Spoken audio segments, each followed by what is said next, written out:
Lahat ay inakala siyang isang walang kwentang tao na labis na nanguhumaling sa kanyang kapatid, ngunit nagbago ng husto ang kanyang buhay nang matagpuan niya ang sarili sa isang kakaibang bersyon ng daigdig, isang mundo na puno ng mga mangkukulam at demonyo. Ngayon, kailangan niyang lumaban araw-araw para mabuhay laban sa walang humpay na mga halimaw. Si Arata ay dating isang hanggal at itinakwil na binata na namumuhay sa makabagong Japan, pumapasok sa paaralan tulad ng isang pangkaraniwang bigo.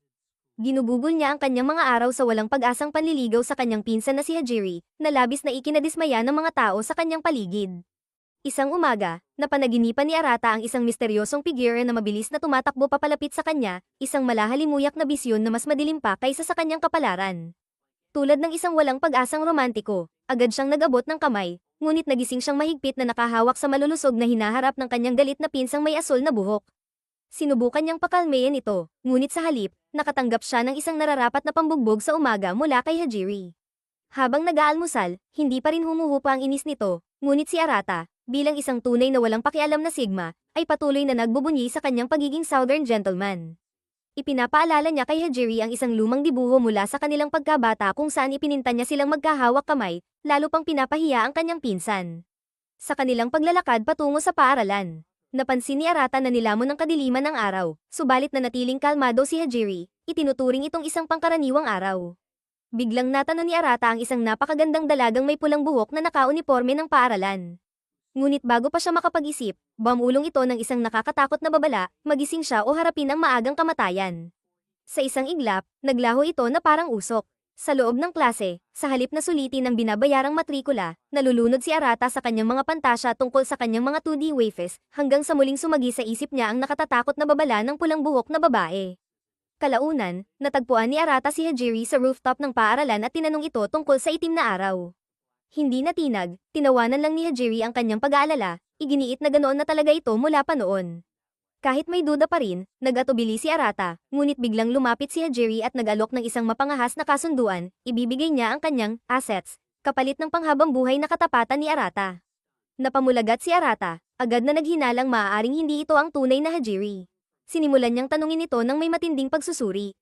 Walang sablay ang sagot ni Hajiri, hanggang sa ituro ni Arata ang isang butas sa kanyang kwento, sa kanyang dibuho noong bata pa sila, dilaw ang araw, hindi itim.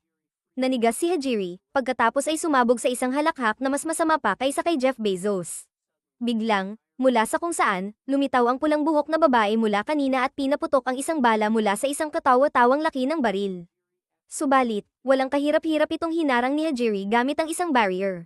Sa wakas, nagpakilala ang bombshell bilang Lilith, isang mangkukulam. Ngumiti lang si Hajiri at winasak ang ilusyon ni Arata, inilantad ang malupit na katotohanan, ang lungsod ay wala nang natira kundi guho. Tulala si Arata, ngunit ipinaliwanag ni Lilith na isang sakuna ang nagwasak sa lahat ilang araw na ang nakalipas, unti-unting gin-icing ang kanyang makupad na alaala. 3 araw na ang nakalipas nang lumitaw ang itim na araw. At ang kadiliman nito ay nilamon ang lahat sa landas nito. Bago ang lahat ng ito, iniabot sa kanya ni Hajiri ang isang grimoire, mariing sinabing tumakas siya. Habang nakatayo siya sa gitna ng kalituhan, hinalikan siya ni Hajiri, isang tunay na pagpapakita ng malasakit, hindi tulad ng ex mo, na hindi kailanman nagbigay ng ganon. Ilang sandali pa, natagpuan ni Arata ang sarili sa isang walang hanggang kawalan, desperadong nagmamakaawa sa grimoire na ibalik ang lahat. Kumislap ito na parang sirang disco light mula sa bargain bin. Muling binubuo ang mundo sa isang masalimuot na ilusyon. Sa wakas, napagtanto ni Arata na ang kanyang katalinuhan ay kasing sarap ng temperatura sa Antarctica, ang kanyang pabigla-biglang kahilingan ang dahilan ng buong sakunang ito. Habang iniimbestigahan ni Lilith ang trahedya, biglang lumitaw ang peking Hajiri at ikinagulat ni Arata ang kanyang revelasyon, siya mismo ang grimoire. Walang pag-aaksaya ng oras, tinutok ni Lilith ang kanyang sandata sa hungkag na bungo ni Arata, nag-aalok ng 2 matitinding pagpipilian. Isuko ang grimoire at ang kanyang alaala o mamatay sa lugar. Ngunit may isa lang talagang mahalagang tanong si Arata, buhay pa ba si Hajiri? Nang kumpirmahin ito ng grimoire, hindi niya tinanggap ang alinman sa 2 ultimatum. Sa halip, pinili ang 3 landas, pag-aralan ang mahika at kunin si Hajiri gamit ang sarili niyang kamay. Dahil hawak na niya ang grimoire, isang artifact na tanging mga mangkukulam lang ang maaaring gumamit, binigyan siya ng pagkakataong matutunan ang mahika. Matapos ang ilang sandali, dumating si Arata sa prestihiyosong Royal Biblia Academy, kung saan sinalubong siya ni Lilith. Habang naglalakad sila papunta sa klase, nadiskubre niyang hindi lang siya isang makapalhitang manunukso kundi isa ring guro, lalong nagpapalakas sa kanyang makamundong kasiyahan. Sa klase, ipinakilala siya ni Lilith, na nagudyok sa isang madaldal na blandang nagngangalang Selena na magtanong tungkol sa kanyang panlasa sa mga babae. Walang pag-aalinlangan, diretsong sinabi ni Arata na mas gusto niya ang malulusog na figura. Naging mausisa si Selena at tinanong kung kaya niyang gawin ang world reconstruction. Wala siyang ideya, kaya kumpiyansa niyang sinagot ito, hindi niya alam na ito ay isang mahikang eksplosibo sa Demon Lords. Agad na nagkagulo ang klase, iniisip na baka isang ang Demon Lord ang mababang IQ na pasaway na ito. Sa opisina ng headmaster, nakilala ni Arata si Biblia, isang mas engranding hanggal. Ipinaliwanag ni Biblia na ang akademya ay nagsasanay ng mga mahiko, mga gumagamit ng mahika na gumagawa ng misyon. Nang tanungin ni Arata kung makakatulong ba ang pagiging mahiko upang mailigtas si Hajiri, sagot ni Biblia na ang mahika ay may walang hanggang posibilidad. Pagkatapos, ipinakilala niya ang Trinity 7, isang grupo ng mga dalubhasang kagandahan, at may panunuyang iminungkahi kay Arata na gawin silang kanyang mga alagad, na isiniwalat na kabilang si Lilith sa kanila. Habang papaalis, napansin ni Arata ang isang babaeng may dalang espada na nakabitin sa kisame na parang sirang paniki. Ipinakilala niya ang sarili bilang si Levi Kazama, isang ninja mage mula sa Trinity 7. Ipinagyabang ni Levi ang tungkol sa ninja arts at iba pang sining, at si Arata, na laging mapangahas, agad na pumayag sa laro. Sinimulan siyang tawaging, boy, ni Levi, ngunit si Lilith, sawang-sawa na sa kanilang kalokohan, ay mabilis na nagbigay ng disiplina. Kinagabihan, pumunta si Arata sa paliguan at aksidenteng natisod sa isang dalaga na kahawig ni Hajiri. Dahil sa pagkabigla, agad siyang tumakbo palayo at bumangga kay Lilith. Matapos marinig ang kanyang tarantadong paliwanag, natukoy ni Lilith na ang dalaga ay si Arin Kanazuki, isa pang miyembro ng Trinity 7, at agad niya itong pinagsabihan. Habang nag-iisip, pinaghihinalaan ni Arata na maaaring may kaugnayan si Arin kay Hajiri at napagtanto niyang magiging mahalaga sa kanya ang Trinity 7. Bigla siyang binalik ni Lilith sa realidad, itinuro na nakatayo siya sa pasilyo ng walang suot na pantalon, mukhang isa na namang ganap na hanggal. Sa klase ni Lilith, ang nakakabahalang titig ni Arin ay nagdudulot ng pag-aalala kahit sa pinaka-degenerate na nag-uudyok sa kanya na humingi ng tulong kay Lilith. Gayunpaman, siya rin ay naguguluhan. Ang nakakatakot na pagbabantay ay nagpapatuloy sa tanghalian, sa mga pasilyo, at kahit sa banyo ng mga lalaki, kung saan matapang na sinasabi ni Arin na siya ay nag-i-identify bilang isang lalaki. Sa wakas, pinigilan siya ni Arata, na ayaw siyang bigyan ng pagkakataong makita ang kanyang Microsoft. Nagtakbong pabalik sa kanyang silid, nagulat siya nang makita si Lilith, Selena, at Levi na nandyan na. Inamin nilang nag-iipon sila ng impormasyon tungkol sa kanya, at iginiit ni Lilith na siya ay nagmamanman. Matapos tapusin ni Selena ang pag-interrogate sa kanya, humiling si Arata ng pagsasanay sa mahika bilang kabayaran. Si Lilith, sabik na magturo, ay mabilis na pumayag. Tinanong ni Arata ang tungkol sa kanyang grimoire, at isinapubliko ni Lilith ang tunay nitong pagkakakilanlan, ang maalamat na Asteel Manuscript. Isang relikya ng kaalaman mula sa ibang realm. Ipinaliwanag niya ang tema, isang mahikal na disiplina na nakaangkla sa 7 nakamamatay na kasalanan. Biglang lumusab ang kadiliman sa silid, na nagtutukoy sa kanila sa loob ng isang hadlang. Gamit ang liwanag mula sa Asteel Manuscript, si Arata, palaging tanga, ay kumuha ng isang silya, na determinado na wasakin ang pinto. Ang mga babae, naguguluhan sa kanyang kabobohan, tahimik na nagtatanong kung nauunawaan ba niya na literal silang may kapangyarihang mahika. Gayunpaman, pinabayaan nila siyang makipaglaban, alam na ito ang kanyang pagsubok. Sa labas ng bitag, pinapanood ni Arin at ng isang misteryosong tao ang kalamidad. Sa loob, sa kabila ng walang katapusang pagsisikap, walang lumilitaw na daan ng pagtakas. Lumalala ang sitwasyon kapag sabay-sabay na humarap ang budget na harem ni Arata sa isang emergency sa banyo, na higit pang nagpasabog sa kalagayan. Humingi si Arata ng tulong mula sa grimoire, tanging upang makita siyang kalahating natutulog. Upang baligtarin ang sitwasyon, nagdisenyo sila ng isang plano, pinaniwala ang grimoire na natuklasan nila ang susi. Sa kanilang Oscar tier na panlilinlang, hindi niya sinasadyang naipakita ang nakatagong susi sa ilalim ng kama. Nang masira ito, naglaho ang hadlang, at ang mga babae ay tumakbo patungo sa banyo na parang ang kanilang buhay ay nakadepende rito. Nasiyahan ng Asteel Manuscript sa hindi inaasahang talino ni Arata, at naging interesado sa tema na isang araw ay kanyang yayakapin. Paglabas mula sa silid, nanatiling naguguluhan si Arata sa konsepto hanggang sa biglang mag-materialize si Arin, na hindi nagmamadaling nagpasalita na ang isang tema ay nagtatakda ng habang buhay na hangarin ng isang mage.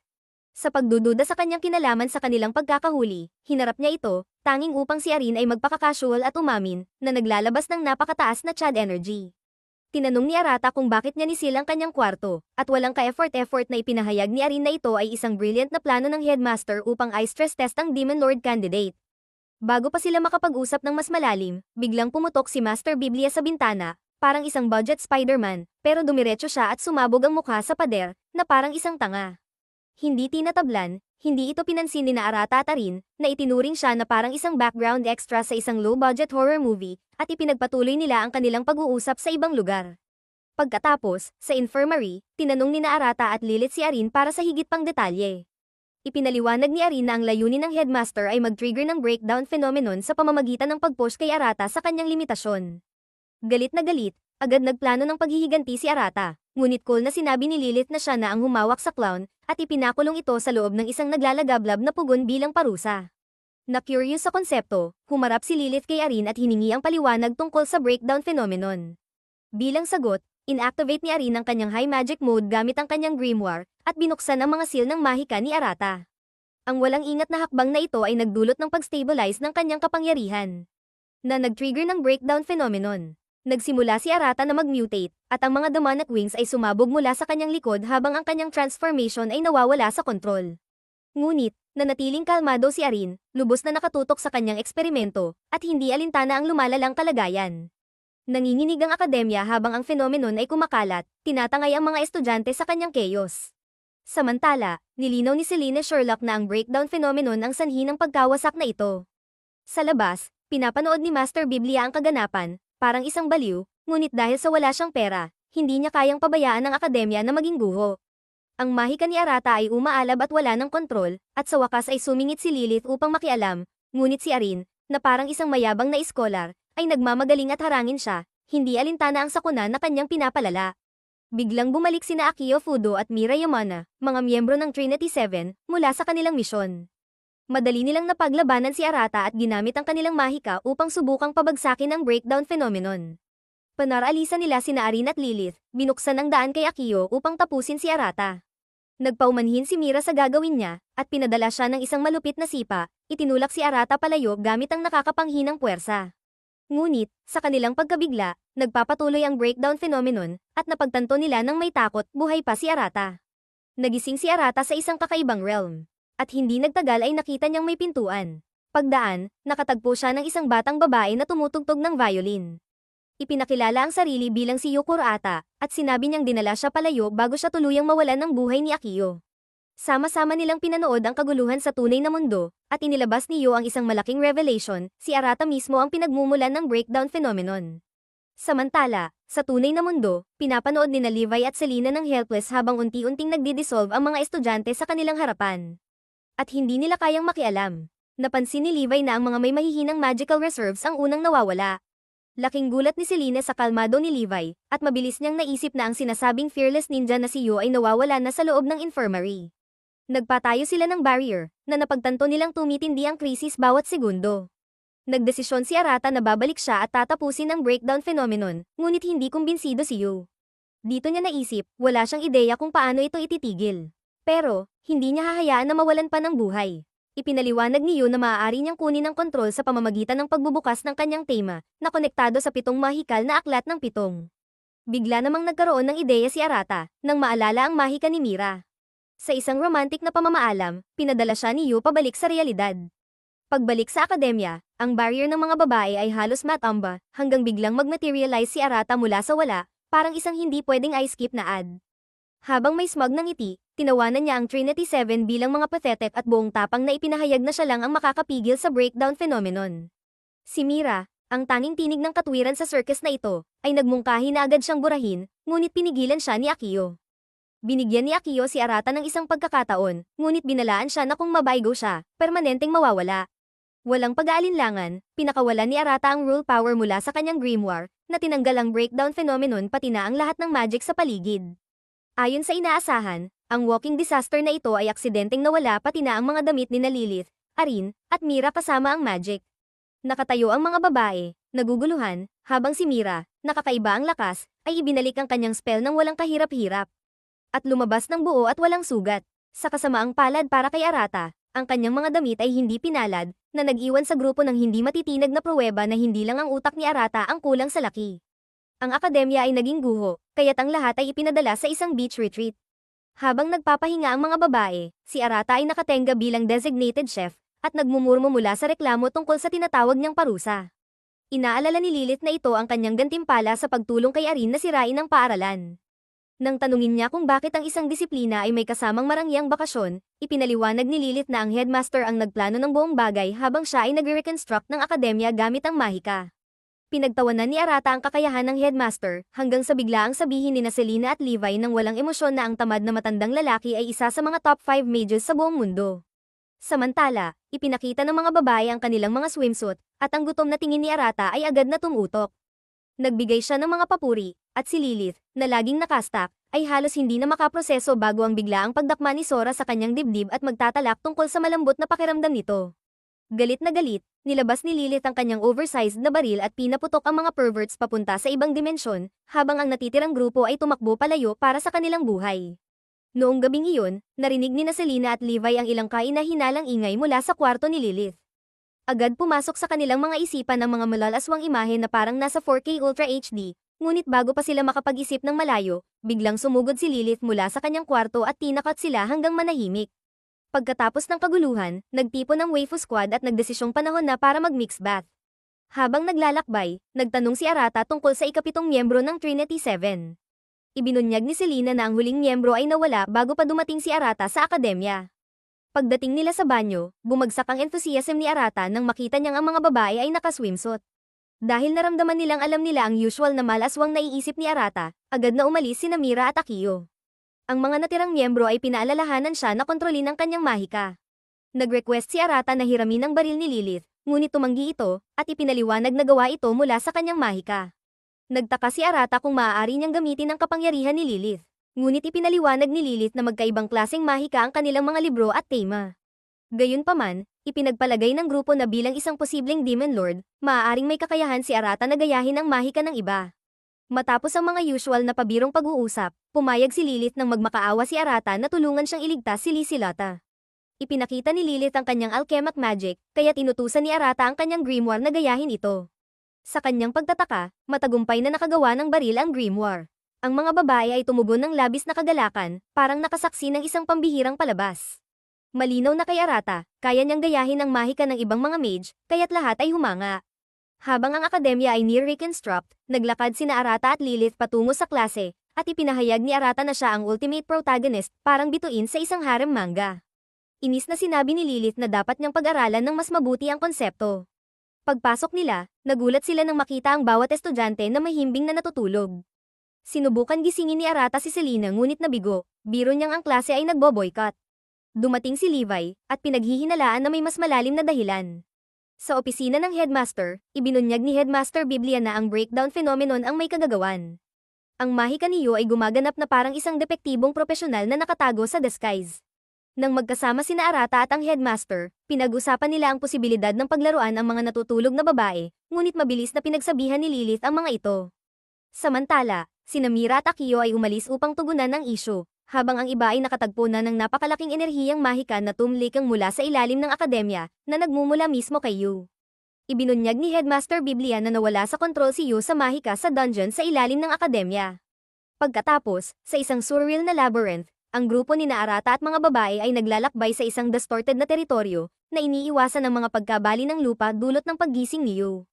Ipinaliwanag nila na si Yu, isang napakamakapangyarihang mage na pangalawa lamang sa headmaster, ay isinelyo sa labyrinth. Ang kanyang mahika ay sapat na lakas upang ilubog ang mundo sa isang mahimbing na pagtulog, ngunit ang pagkakalantad sa Demon Lord energy ni Arata ay nagdulot ng destabilization sa kanyang kapangyarihan.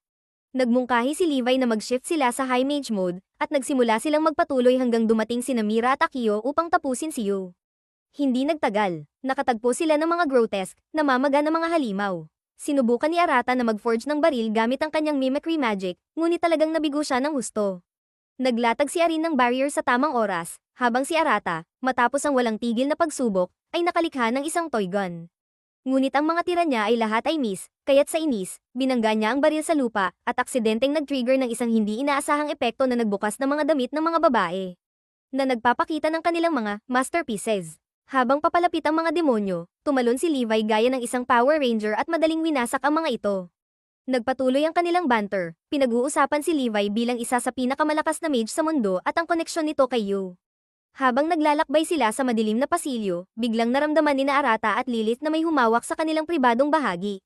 Nagcast si Arin ng light spell, na nagpakita ng mga mischievous na shadow demons na agad na nagdisintegrate.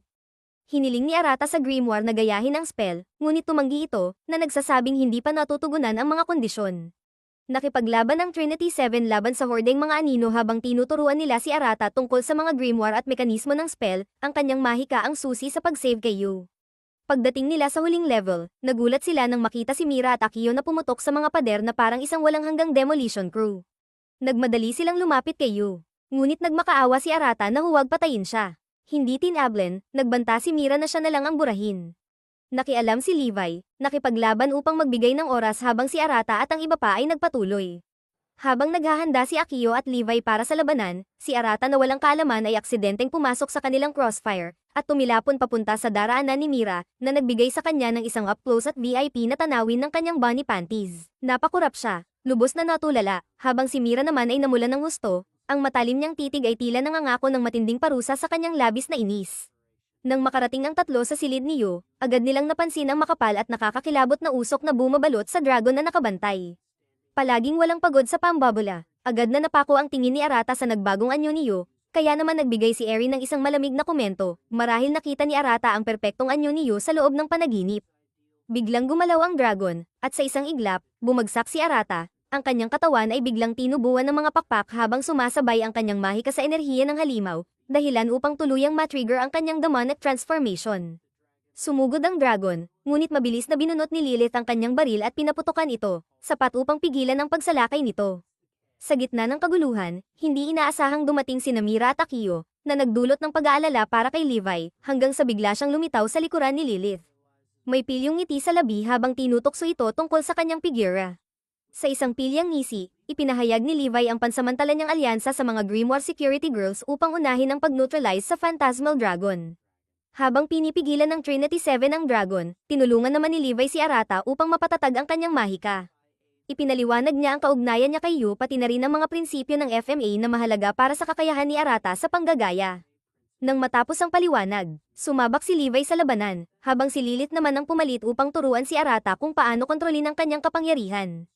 Pareho siyang binalaan ni Lilith at ng kanyang grimoire, ang paggamit ng alchemy magic ay maaaring magpabago sa kanya sa isang mas mabagsik at mas mapanganib na nilalang kaysa sa dragon. Ngunit sa kabila ng panganib, buong tapang na tinanggap ni Arata ang hamon.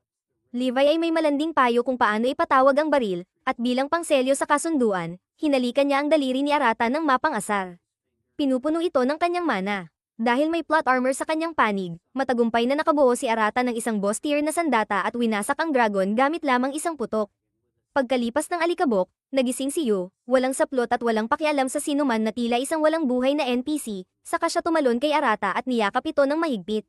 Napangiwi si Lilith sa lantad na fan service, habang si Levi, na tahimik na nanonood sa aksyon ni Arata, ay nagsimulang magtaka sa tunay niyang potensyal, naiintriga kung ano pa ang kaya niyang gawin. Lalo na't kaya niyang pumatay ng dragon sa isang iglap.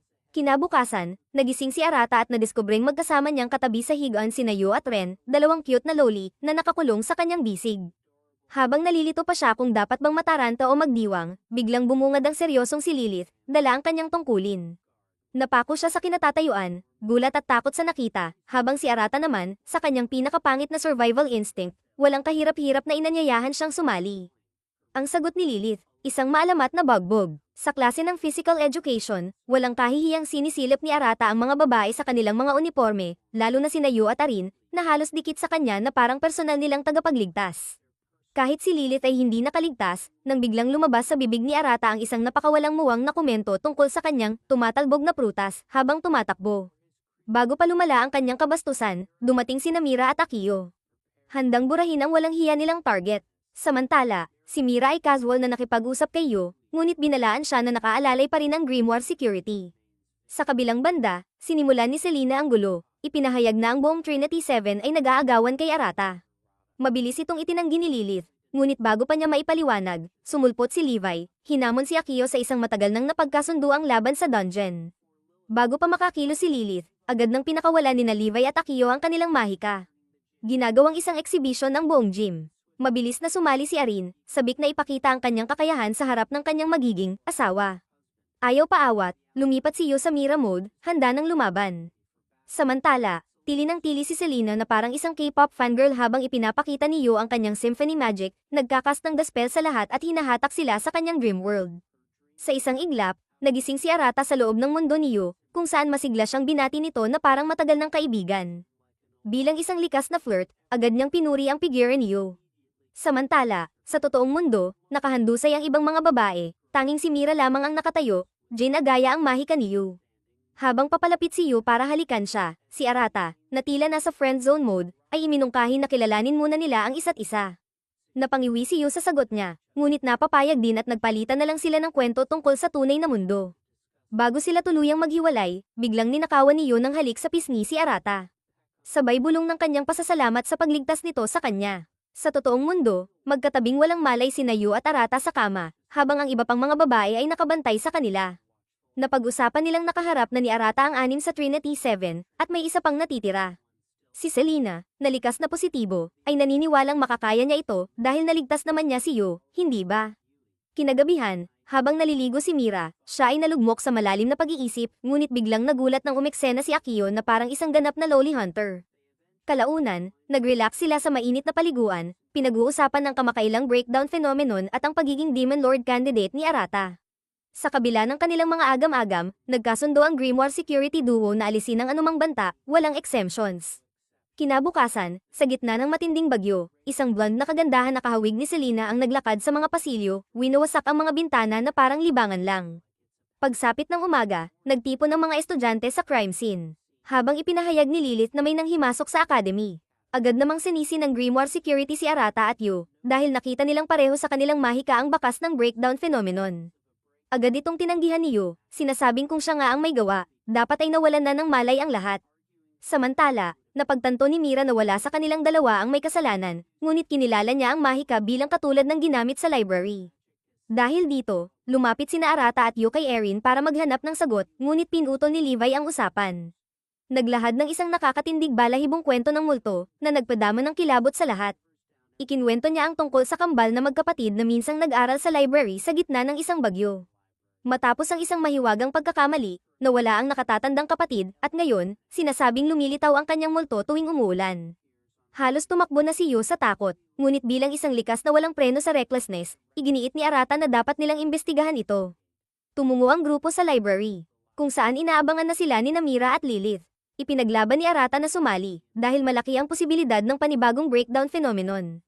Sa una, tumanggi si Mira, ngunit dahil sa matinding pagpupumilit ni Arata, napapayag din siya, pero may ilang kondisyon. Napansin ni Arata si Selena na nasa malapit at agad siyang lumapit rito, ngunit bago pa sila makapag-usap, biglang nagbago ang atmosfera at ang buong grupo ay napadpad sa ibang lugar. Nagising sila sa loob ng Eternal Library, at agad na itinarget si Arata ng madilim na mahika. Sa huling saglit, naiwasan niya ito, salamat kay Selena na itinulak siya palayo, kapalit ng siya mismo ang nataman. Mula sa anino, lumitaw ang may sala, isang babae na eksaktong kamukha ni Selena. Siya si Lizlot, ang kakambal ni Selena. Agad na nakilala siya ng grupo, habang siya naman ay walang pakialam na bumati sa kanila, bago muling umatake, tinatangkang sipsipin ang mahika ni Namira at Lilith. Mabuti na lang, maagap sina Levi at Akio, agad nilang hinarang ang pag-atake. Ipinaliwanag ng mga babae na si Lizlot ay dating pangalawang pinuno ng Grimoire Security at miyembro ng Trinity 7. Ngunit dahil sa pangangahas niyang galugarin ng ipinagbabawal na mahika, ipinatapon siya, at ngayon, isa na siyang kalabang sa lamangkero. Matapang na hiningan siya ng paliwanag ni Mira, ngunit walang interes si Lizlot na sumagot. Aniya, ginawa lang niya ito para sa kanyang pananaliksik. Maya-maya, muling sinubukan ni Lizlot na kunin ang mahika ni Arata, pero hinaranggan ito ni Selena. Iginiit na kaya niyang basahin ang bawat galaw ng kanyang kakambal. Sa halip na magpigil, lalo pang natuwa si Lizlot sa hamon. Nagpakawala siya ng napakalakas na enerhiya, ipinapakita ang kanyang matinding puwersa. Habang naghahanda ang grupo para lumaban, walang kahirap-hirap na lumitaw si Lizlot sa likuran ni Selena, at walang awa niyang sinipsip ang mahika nito, may nakakalokong ngiti sa labi. Ipinakita ni Lizlot ang kanyang bagong lakas, na ikinagulat ng lahat, isa na siyang Demon Lord candidate. Samantala, lumalala ang pag-aalala ni Arata nang mapansin niyang lubhang nanghihina si Selena. Sa kanyang leeg, lumitaw ang isang Demon Lord seal, isang baluktot na ideya ni Lizlot ng Love Bite. Pinagtanggol ni Lizlot ang sarili, sinasabing hangad ng bawat salamangkero ang maging Demon Lord. Ngunit mariing sumagot si Lilith, iginigiit na ang tunay na kapangyarihan ay kailangang pagsikapan. Ngunit tinawanan lang siya ni Lizlot at sinabing mas gusto niya ang mga shortcut, katulad ni Arata. Aminado si Arata na gusto rin niya ang mas madaling paraan, ngunit hindi siya kailanman magnanakaw ng kapangyarihan mula sa kaibigan. Nagpas siyang lumaban, isinagawa niya ang Magus Mode, sa kabila ng babala ng kanyang grimoire na may kalamangan si Lizelot. Ngunit huli na, isang hakbang na siya sa unahan matapos pag-aralan ang mahika ni Arata gamit ang kapangyarihang ninakaw niya kay Selena. Ngumiti si Lizelot, natutuwa sa sitwasyon, at tukso niyang inalok si Arata, sumama sa kanya, at tutulungan siyang iligtas si Eri. Nagulantang si Arata sa pagbanggit ng pangalan ng kanyang pinsan. Ngunit bago pa siya makagalaw, mabilis na lumapit si Lizelot at siniil siya ng halik. Biglang nanlambot si Arata habang sinisip-sip ni Lizelot ang kanyang lakas. Halata ang labis niyang kasiyahan, pinagsasama ang mahika ni Arata sa kanyang sarili. Upang ipakita ang kanyang bagong kapangyarihan. Pinakawalan niya ang anti-magic sa Trinity 7, na nag-iwan sa karamihan ng mga babae na halos walang saplot. Ngunit may dalawa na walang kahirap-hirap na nakontra ang spell, Mira at Levi. Gumanti si Levi habang maingat na sinusuri ni Mira ang kakayahan ni Lizelot, ngunit kahit anong atake nila, hindi man lang ito nagalusen. Determinado si Levi na ipakita ang kanyang galing, inaalagaan niyang iwasan ang mga patibong ni Lizelot, ginugulo ito ng sapat na oras upang makapagpakawala si Mira ng isang napakalakas na pag-atake, ngunit walang epekto ito. Tahimik na pinapanood ng iba ang laban, kumpiyansang maliligtas si Arata salamat kay Gora, ngunit si Selena pa rin ang nasa panganib. Sa kabila ng napakalakas na kapangyarihan ni Lizelot, hindi umatras si Arata, matatag na nakatayo tulad ng isang tunay na harem master. Tinanggihan niya ang alok ni Lizelot, mas piniling protektahan ang kanyang mga kaalyado kaysa si Hajiri. Habang nagsisimulang sumabog ang mahika ni Lizelot, napansin ni Mira na hindi pa niya ito ganap na nakokontrol. Sinamantala ito ni Levi. Pinatunayan niyang hindi lang siya isang ninja, sinira niya ang mga pakpak ni Lizelot at ginulo ang kanyang teleportation. Galit na galit si Lizelot, ngunit nang mapagtanto niyang nasa alanganin na siya, pinili niyang umatras, nangangakong babalik siyang mas malakas, gaya ng isang tunay na kontrabida. Pagbalik sa aklatan, ramdam pa rin ang tensyon habang muling nagtipon ang grupo. Ipinahayag ni Mira na sasanayin ng Grimoire Security si Arata bago bumalik si Lizelot, na ikinabigla nito. Dahil hindi niya inakalang mangyayari iyon. Sa labas ng akademya, sinimulan ni Mira at Akio ang pagsasanay ni Arata, pinipilit siyang matutunan ang mantra magic ni Akio sa gitna ng labanan. Hirap makasabay si Arata, halos hindi man lang niya maproseso ang aralin bago siya bigyan ni Akio ng isang napakalakas na hampas sa likod. Samantala, sa infirmary, dinalaw ni Lilith si Selena, na kasalukuyang nagpapagaling sa tulong ni Yu. Napag-usapan nilang dalawa ang progreso ni Arata, nagtatanong kung magiging handa ba ito sa takdang oras. Naputol ang usapan ng magsalita si Levi, sugatan at nagmamadaling nagbabala na nauubos na ang oras nila. Sa patuloy na pagsasanay, walang awang bagbog ang natanggap ni Arata, hanggang sa tinamaan siya ng isang napakalakas na suntok mula kay Akio, na literal na nagpatalbog sa kanya papunta kay Mira. Muli siyang napadapa sa dibdib nito, hindi sinasadyang mahaplos ito habang pinupuri ang perpektong proporsyon. Tulad ng inaasahan, agad siyang pinarusahan ni Mira, habang tuwang-tuwa si Akio sa liksi ni Arata sa pag-iwas. Matapos ang mixing paliwanag tungkol sa kanilang mahika, pinilit nila si Arata na gisingin ang sarili niyang kakayahan, bago ipagpatuloy ang napakahirap na pagsasanay. Sa klinika, napansin ni Levi na kadalasan ay kabaligtaran ng personalidad ng isang salamangkero ang kanilang tema. Ibig sabihin, si Lizelot, na may tema na, stagna, ay hindi mananatiling walang ginagawa ng matagal. At parang tugon sa kanyang obserbasyon, biglang nabasag ang mga bintana, nagbabalik si Lizelot sa gitna ng kaguluhan. Biglang pinamugaran ng mga nilalang mula sa anino ang akademya, at sa halip na lumaban, nagtakbuhan ang mga estudyante sa takot. Dalawang dalagita ang agad na naging unang biktima, nawalan ng mahika, pati na rin ang kanilang damit. Habang lumalaganap ang kawalan ng pag-asa, dumating ang punong guro, bumabalot sa kanya ang isang nakapanghihigpit na aura ng mahikal na kapangyarihan. Sa isang iglap, dinurog niya ang mga nilalang na animoy mga hamak na insekto lamang. Ngunit hindi natinag si Lizelot. Lumapit siya ng may mapanuksong ngiti, nangangakong pababagsakin siya. Iniutos niya sa kanyang mga nilalang na umatake, subalit isang kumpas lang mula sa punong guro at naglaho ang lahat ng iyon. At bilang matinding dagok sa kanyang pagmamataas, biglang lumitaw ang punong guro sa likuran ni Lizelot at niyakap siya sa isang hindi inaasahang, ngunit tila romantikong, pagkakadakip, sabay sermon tungkol sa kanyang kahinaan. Galit na galit, bumawi si Lizelot gamit ang makapangyarihang binding magic.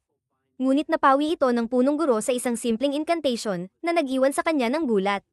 Pilit niyang pinapanatili ang kanyang composure, humahanga ngunit naiinis. Ngunit tuluyang nang inag ang kanyang kumpiyansa nang biglang lumitaw sa likuran ng punong guro ang isang dambuhalang demonic gate, kumikislap sa isang nakapangingilabot na liwanag, isang senyales ng lalong mas malaking panganib. Napako sa kinatatayuan si Lizelot nang ilabas ni Master Biblia ang kanyang grimoire, Solomon's Gate. Binalaan niya ang lahat na tanging may napakalakas na mahika lamang ang makakakita nito, at ang matagal na pagkakatitig rito ay maaaring bumura sa isipan ng isang tao. Ngunit hindi natinag si Lizlot. Nilabas niya ang kanyang alas, hinubad niya ang kanyang damit, gamit ang matinding tapang upang guluhin ang atensyon ng punong guro. Sa unang pagkakataon, ang dating walang kinikilalang punong guro ay nayanig, parang isang hanggal na nahumaling sa ipinagbabawal na yaman. Sinamantala ni Lizlot ang sandali at pinakawalan ng isang napakalakas na suntok. Pinapalipad siya palabas ng bintana na parang isang baliw na nilamon ng sariling damdamin. Habang nakahandusay sa labas, tahimik na pinagmunya ng punong guro ang mabilis na pag-angat ni Lizlot. Mahina niyang binigkas ang isang walang kupas na katotohanan, ang mga salamangkero na masyadong sakim sa kapangyarihan ay tiyak na haantong sa sarili nilang pagbagsak. Samantala, si Arata ay nagsasanay kasama ang Grimo Security, nahihirapang maunawaan at gamitin ang mahika ni Akiyo. Ngunit sa gulat ng lahat, bigla na lang sinabi ng Grimo na tapos na ang buong proseso upang pabilisin ang pagsasanay. Dahil dito, ang Grimo ay nagbago ng anyo at naging isang tao, si Sora, na agad na kinuha ang tungkulin bilang tagapagturo ni Arata. Sa klinika, abala ang Trinity Pito sa pag-uusap tungkol sa pagkatalo ng punong guro. Ngunit bigla silang napatigil nang dumating si Lizelot, na naglakad na parang siya ang may-ari ng lugar. Sinubukan siyang hulihin ni Levi, pero madali siyang nakatakas at agad na lumapit sa kanyang mahinang kapatid, si Selena. Nagkaroon sila ng malungkot na sandali bago hamanin ni Selena si Lizelot, sinasabing babalik siya sa Trinity Pito kung matatalo siya ni Arata. Inamin ni Lizelot na hindi niya kayang tuparin ang pangakong iyon at naghanda ng nakawin ang mahika ng grupo. Ngunit bago pa niya maisigawa ang kanyang masamang balak, biglang sumulpot ang isang dragon at kinagat siya. Dumating si Arata sa kanyang Maze Mode, kumokontrol sa dragon na parang isang tunay na hari, syempre, may tulong mula kay Sora. Ipinakita ni Sora ang kanyang mantra enchant na mahika kay Arata, ipinaliwanag na ang lahat ay nakasalalay sa lakas ng kalooban. Sumunod si Akiyo, ipinakita ang spell at ibinigay ito kay Arata. Sa sandaling iyon, nagkaroon siya ng kakaibang pangitain, isang batang Akiyo na nakasuot ng kasuotang madre.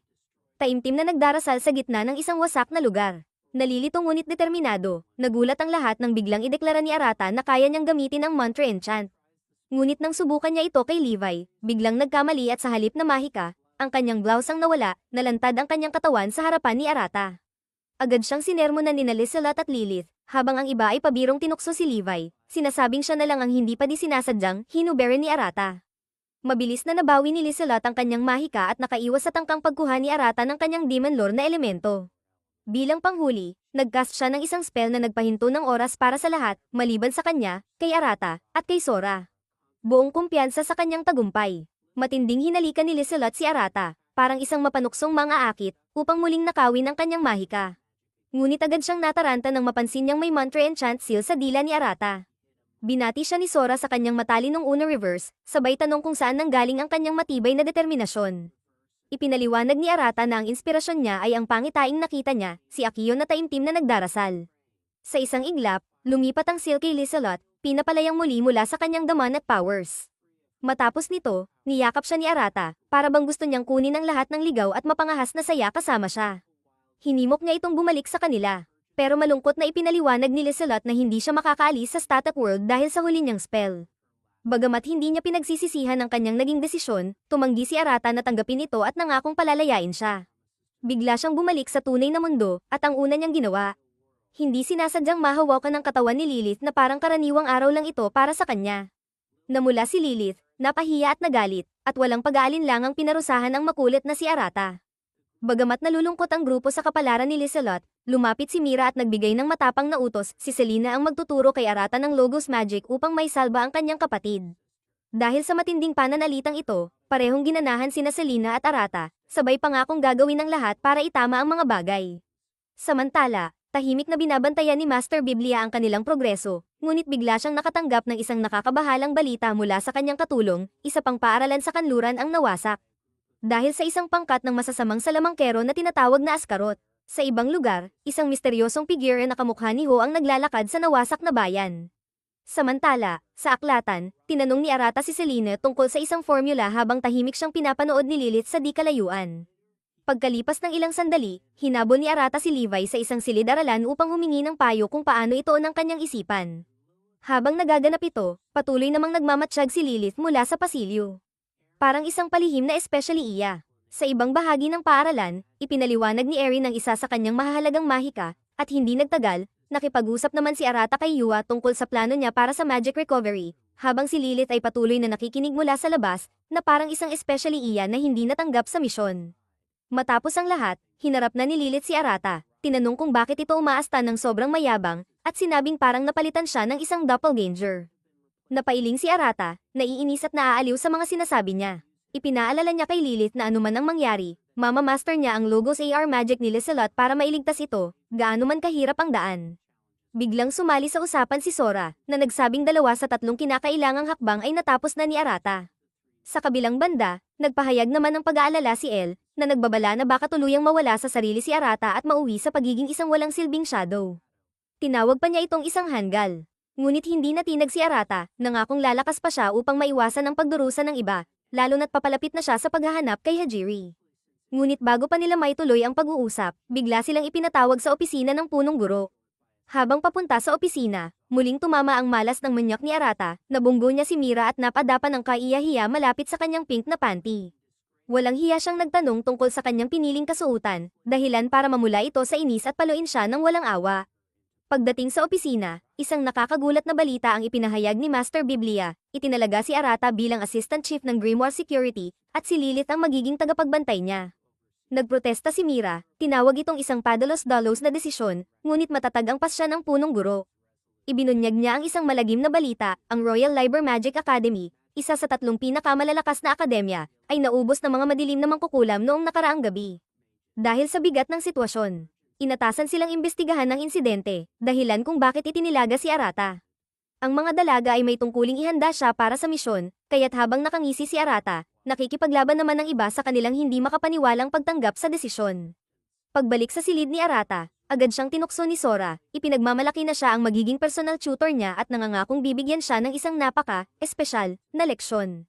Bago pa makasagot si Lilith, biglang sumugod sina Levi, Selena, Arin, at Yu, bawat isa gumagamit ng sarili nilang mapanuksong estilo habang dumidikit sa kanilang paboritong Casanova. Sa gitna ng gulong puno ng pambabola, nanatiling kalma si Lilith, itinuro kay Arata ang masalimuot na mundo ng Trinity 7, Over Magic, at ang kanilang mahiwagang arkibo. Ipinaliwanag niya na si Levi ang kumakatawan sa inggit, si Yu sa kasakiman, si Arin sa puot, at si Lizelot, ang kapatid ni Selena, ay sumasalamin sa katamaran. Samantala, ang makapangyarihang Akio ay sumasagisag sa katatakawan, habang si Mira naman ang may hawak ng pagmamalaki, katulad ng archive ni Arata. Nang itanong niya kay Lilith kung ano ang sa kanya, sandali itong natigilan bago umiwas, sinabing naiintindihan na naman daw niya ang kanyang alchemy magic. Ngunit, bilang isang hindi matinag na manyak, hindi siya tinantana ni Arata, unti-unting lumapit sa kanya. Namula si Lilith at sa wakas ay umamin, ang kanyang archive ay pagnanasa, lust, dahilan upang mag-apoy ang kanyang mukha sa kahihiyan. Sa sobrang tuwa, sumabog ang ilong ni Arata sa pagdurugo, kumbinsido siyang isang mainit na leksyon ang naghihintay sa kanya. Pero ang nakamamatay na tingin ni Lilith ay agad na nagpabagsak ng kanyang kasabikan, parang malamig na tubig na ibinuhos sa nagliliyab na apoy. Habang natawa ang iba sa kanyang sitwasyon, napaisip si Arata kung paano nagkakasalungat ang kanilang mga archive sa kanilang personalidad. Nagpatuloy ang kanilang tutoring session hanggang sa malalim na gabi, at sa bandang huli, nakatulog si Lilith sa kanyang upuan. Samantala, sa kama ni Arata, naglaro ng pang-aakit si Sora, pero tulad ng wise na manyak na si Arata, binaligtad niya ang sitwasyon at siya naman ang nanukso. Biglang sumugod sina Akio at Mira, nahuli sila sa isang alang-a ng posisyon. Namula si Mira, hindi sanay sa pagiging nasa kwarto ni Arata. Pero agad ding bumalik ang atensyon nila sa kanilang misyon. Iniulat ni Akio na napulbos ang Liber Academy matapos ang pag-atake ni Lizzie, habang kinumpirma ni Sora na pareho ang pinsalang natamo nito sa mahiwagang pagsabog na naging dahilan ng pagkawala ni Hajiri. Misyon nila, imbestigahan at wasakin ang pinagmulan ng breakdown phenomenon. Bago umalis, walang awa nilang tinukso si Mira tungkol sa kanyang nakakatuwang pantulog. Ngumiti si Akio, ibinulgar na iniwan pa ni Mira ang kanyang bunny pants dahil kay Arata. Dagdag pa ni Sora, tila sinadya ni Mira na ipakita ang kanyang alindog sa suot niyang bestida, parang may ibang balak. Pero natigil ang kulitan nang biglang lumitaw ang isang ipis, dahilan para magpanik si Mira ng todo. Sa kanyang pagkalito, napasubsob siya kay Arata sa isang napaka-provocative na posisyon. Dahil sa gulo, nagising si Lilith, agad niyang na-misinterpret ang sitwasyon, at sa isang iglap, walang pag-aalinlangan niyang pinaputok ang kanyang rocket launcher kay Arata, ang kawawang Demon Lord. Kinabukasan, natapos na ni Lilith at Arata ang kanilang aralin. Maya-maya, nag-relax si Arata sa isang hot spring kasama ang mga babae, kabilang si Yu, na hindi nakasama sa huling sesyon dahil sa isang misyon. Sumama rin si Lilith, Pero hinayla niya si Arata sa isang pribadong lugar na may tanawin ng bayan sa ilalim ng paglubog ng araw, umaasang makakatulong ito upang maibalik ang kanilang lakas at sigla. Nagpaka-gentleman si Arata, medyo nahihiyang inamin na sapat na gantimpala na para sa kanya ang tanawin at ang presensya ni Lilith. Habang nagbibiruan at nagsisprayan ng tubig, unti-unting nagiging pilyo ang kanilang harutan hanggang sa ang mapaglarong si Sora ay naghulog ng isang dahon, dahilan para madulas ang bikini top ni Lilith. Minsan pa, nakasilip ang mapalad na manyak. Sa matinding galit, binaril ni Lilith si Arata gamit ang kanyang bazooka, halos ipadala siya sa kabilang buhay. Kinabukasan, bagbog sarado si Arata nang dumalo sa pagpupulong ng grupo sa opisina ng headmaster bilang paghahanda para sa kanilang teleportasyon patungo sa Liber Academy. Ngunit sa gitna ng proseso, nagkaroon ng mahiwagang aberya, dahilan para mag-malfunction ang makina. Sa kabila ng panganib, itinuloy nila ang paglalakbay, nagtitiwala sa kakayahan ng headmaster, hanggang sa sila'y binalot ng isang nakakasilaw na liwanag. Nagising si Arata na nasa isang di kilalang lugar, kasama si Sora at ang walang malay na si Mira. Napansin ni Sora na ang paligid ay may kaparehong enerhiya ng kanyang world creation magic. Nang magising si Mira, nagulat siya, sapagkat kahit dapat nang wasak ang Liber Academy, narito pa rin ito sa kanyang harapan. Lalo pang lumalim ang kanilang pagkalito nang lumitaw ang isang figure na kahawig ni Hajiri. Sa sobrang tuwa, agad na sumugod si Arata, ngunit mabilis na natukoy ni Mira ang panlilinlang at agad na umatake. Pinuri ng impostor ang matalas na pakiramdam ni Mira, sabay salo sa kanyang pag-atake na parang wala lang. Nang magdalawang isip si Arata, tiniyak ni Sora na tama ang instinct ni Mira.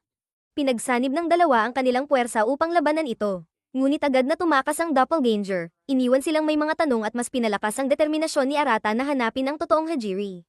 Pagkatapos mawala ng impostor, ipinaliwanag ni Sora kay Arata na hindi iyon ang tunay niyang pinsan, kundi isang grimoire na ginaya ang anyo at alaala ni Hajiri upang bantayan siya habang wala ito. Nahihirapang tanggapin ni Arata ang katotohanan, ngunit mabilis na sinabi ni Mira na siya na ang bahala sa investigasyon, upang makapag-focus si Arata sa paghahanap sa kanyang nobya. Laging mapanukso, nagbiro si Sora na parang nagseselo si Mira. Namula si Mira, mariing itinanggi ito, ngunit ang kanyang namumulang mukha ay nagbunyag ng katotohanan. Habang naglalakad sila sa wasak na akademya, napaisip si Arata kung muling naitayo ang mundo. Napabuntong hininga si Sora sa kakulangan ng kaalaman ni Arata, ipinaliwanag niyang hindi na itayo muli ang akademya kundi nasil ito sa loob ng isang barrier sa ibang dimensyon. Bago pa sila makausad, isang pulutong ng mga putik na demonyo ang lumitaw at hamarang sa kanilang daraanan. Kumpiyansang inaktibo ni Mira ang kanyang magic mode, ngunit bigla itong pamalya, hindi ang mga kalaban ang napinsala, kundi ang sarili niyang kasuotan, na nag-iwan sa kanya ng labis na kahihiyan. Pilit na pinipigil ni Arata ang pagtawa, ngunit agad niyang inabot ang kanyang jacket na parang isang murang bayani, na siyang nagdulot ng matalim na tingin mula kay Mira. Samantala, sinuri ni Sora ang anomalya at napagtanto niyang ang barrier ay nagpapawalang bisa sa kanilang magical combat state. Dahil purong mahika siya, hindi siya apektado, kaya siya na ang nagpaiwan upang harapin ang mga demonyo. Samantala, tumakbo si Arata palayo, karga ang kalahating damit lang na si Mira, habang pilit nilalabanan ng tukso na tumingin pababa. Nakarating sila sa isang bakanteng silid-aralan, kung saan hiniram ni Mira ang kanyang damit upang makabawi ng dignidad. Habang sinusuri ang kanilang sitwasyon, napagtanto ni Mira na ang tanging paraan para makatakas ay sirain ang core ng barrier. Dahil maaaring nasa sentro o gilid ito ng akademya, napagpasyahan ni Arata na hanapin ito sa sentro. Ngunit mabilis siyang pinaalalahanan ni Mira, na hindi man lang niya kabisado ang pasilyo ng paaralan, lalo na ang buong layout nito. Samantala, pinadali ni Sora ang paglipol sa mga anino ng kalaban, tinatrato ang mga ito bilang mga walang kwentang peste. Subalit, agad niyang napansin na ang mga multong ito ay mga labi ng mga dating estudyante ng akademya. Bago pa man siya makapag-react, itinakwil ng Peking Hajiri ang mga ito bilang mga simpleng manika. Madali ring pinapalabo ni Sora ang bawat atake, ngunit nahulog siya sa isang komplikadong spellbound na bilangguan na ipinataw ng impostor. Nang maging incapacitated si Sora, tumuon si Lu kay Arata, sinasabing walang silbi ang kanyang pagtakas. Dumating sina Arata at Mira sa clock tower ng akademya, na may hinala na dito nakaangkla ang hadlang. Habang naguguluhan pa sa kanyang ipinakitang kasuotan, nag-atubili si Mira na umakyat muna. Sa pagkakataong iyon, walang kayang nag-alok si Arata na pasanin siya sa kanyang likod sa ilalim ng pretext na tinitingnan kung may mga bitag, isang alok na hindi may iwasang tinanggap ni Mira. Habang papalapit sila sa tuktok ng tore, walang pakialam na tinanong ni Arata si Mira tungkol sa desisyon niyang sumali sa Grimoire Security. Nang may kalmadong tono, halos formal, ipinaliwanag ni Mira na ang kanyang pambihirang kapangyarihang mahika at tema ay natural na nagdala sa kanya upang magrehistro. Si Arata, bilang isang walang kahihiyang mga asar, ay ngumiti at nagbiro na ang kanyang tema ay nagpapahiwatig na siya'y dati ng salbaha, dahil ang tema ng isang mage ay kadalasang kabaligtaran ng kanilang tunay na kalikasan. Pinandilatan siya ni Mira ng matalim na tingin bago hindi pansinin ang kanyang biro at pinayagan ang kanyang mga iniisip na maglakbay. Nalulumbay sa pagninilay, naalala ni Mira ang mga nakatagong alaala. Ang kanyang napakalaking kapangyarihan sa mahika ay naging sanhi ng kanyang pagka-isolate, pinipigilan siya ng takot na mawalan ng kontrol at makipag-bond sa iba. Tanging nang ang Trinity 7 at si Arin ay humiling ng kanyang tulong para sa isang pananaliksik, nagsimula siyang magbukas. Ang malumanay na ugali ni Arin at ang kanyang buong pagtanggap kay Mira bilang higit pa sa isang mapanganib na puwersa ay nagbigay sa kanya ng pakiramdam ng pagiging tao sa unang pagkakataon sa mga taon. Ngunit isang malungkot na eksperimento na nauurong ang resulta ay nag-iwan kay Mira ng walang malay. Si Arin ay natagpuan siya, binuhat siya sa kaligtasan, at pinatahimik siya na ang kanyang mahika ay hindi isang sumpa na dapat katakutin. Ang sandaling iyon ay nagpasimula ng isang pagbabagong loob kay Mira, nagbigay ito ng tiwala sa kanyang kakayahan at isang malalim na pagpapahalaga kay Arin. Bumalik sa kasalukuyan, napagtanto ni Mira na hindi sinasadya niyang ipinakita ang kanyang nakaraan sa walang kahihiyang nilalang na ito. Pumula ang kanyang mukha habang nagmamadali siyang itakwil ito, ngunit si Arata ay ngumiti ng kontento, maliwanag na natuwa sa pagkalantad. Ang tensyon ay nawala habang umabot sila sa bubong ng clock tower. Sa tuktok, natagpuan nila si Sora na nakakulong sa isang misteryosong bilangguan. Na may kabuntot na tiwala, nagpakita si Hajiri sa kanilang harapan. Ipinahayag ang kanyang dakilang plano, ang lipulin ng lahat ng kasinungalingan kasabay ng tunay na Hajiri. Ipinagutos niyang alisin si Mira at ipinahayag na si Arata ay mananatiling nakulong kasama niya hanggang sa matapos ang misyon niyang puksain ang mundo. Nagmaterialize ang mga madilim na multo, papalapit kay Mira at Arata, na nagiiwan ng walang daang matakasan. Habang nakikipaglaban si Mira sa papalapit na mga anino, lihim na nakipag-ugnayan si Sora kay Arata gamit ang telepatiya. Tinuturuan siyang maghintay ng oras habang binabasag ang hadlang. Walang pag-aalinlangan, inialok ni Arata ang kanyang sarili kapalit ng kalayaan ni Mira. Pumayag si Hajiri at ipinakita ang kanyang master stroke, iniutos na atakihin ng mga anino si Mira. Ipinahayag ni Hajiri na alam niyang may telepathic na koneksyon si Arata kay Sora, pinapaalalahanan siya na huwag magpakabighani sa sarili, at ipinagdiinan na alam niya ang lahat tungkol sa kanya. Nang may matibay na katiyakan, inihayag niyang tiyak ang kamatayan ni Mira at imposibleng makatakas. Nang tangkain ni Arata na makialam, pinatahimik siya ni Hajiri ng madali, binigyan siya ng mga naglalagablab na spell shackles. Kinuha niya ang enerhiya ni Sora mula sa Enchanted Prison upang palakasin ang kanyang sariling kapangyarihan, nagsisimulang magtawa ng parang isang pangalawang rate na diktador na lasing sa delusyon ng kalakhan. Walang kapangyarihan, pinanood ni Arata ang pagdurusa ng kanyang mga kaibigan at nagbigay ng isang mainit na eye of friendship na talumpati, na puno ng emosyon. Ngunit biglang may pumutok na enerhiya sa kanyang kalooban, isang nakakatakot na enerhiya ang sumabog, na lumalakas sa bawat sandali. Nang tawa si Hajiri sa kanyang galit, tinanggihan ito bilang walang kwenta, ngunit pinayuhan siya ni Sora ng agarang pag-iingat, bago ito magkamali. Ipinagwalang bahala ang babala, nagpatuloy si Hajiri sa kanyang monologo na parang isang overconfident na kontrabida, ilang hakbang mula sa isang kahihiyang pagbagsak, isang bargain bin na kontrabida sa isang murang pelikula.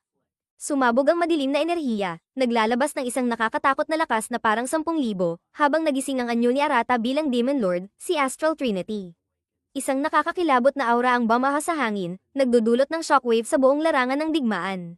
Sa unang pagkakataon, nag-alinlangan ng tiwala ni Hajiri, ang kanyang ekspresyon ay nahinto sa hindi makapaniwalang pagtingin habang lumalabas si Astral Trinity.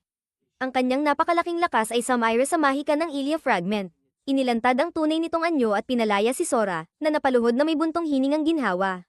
Ngunit hindi pa tapos si Astral. Ipinakawalan niya ang isang breakdown phenomenon, dinugulo ang paligid at ginugol ang mga ito na parang isang batang nagsisira ng kanyang mga laruan. Nagpalitan ng nag-aalalang sulyap sina Mira at Sora at napagtanto ang matinding katotohanan, hindi ito ang kanilang walang alalahan ng Arata kundi ang hindi mapigil ang galit ng isang Demon Lord.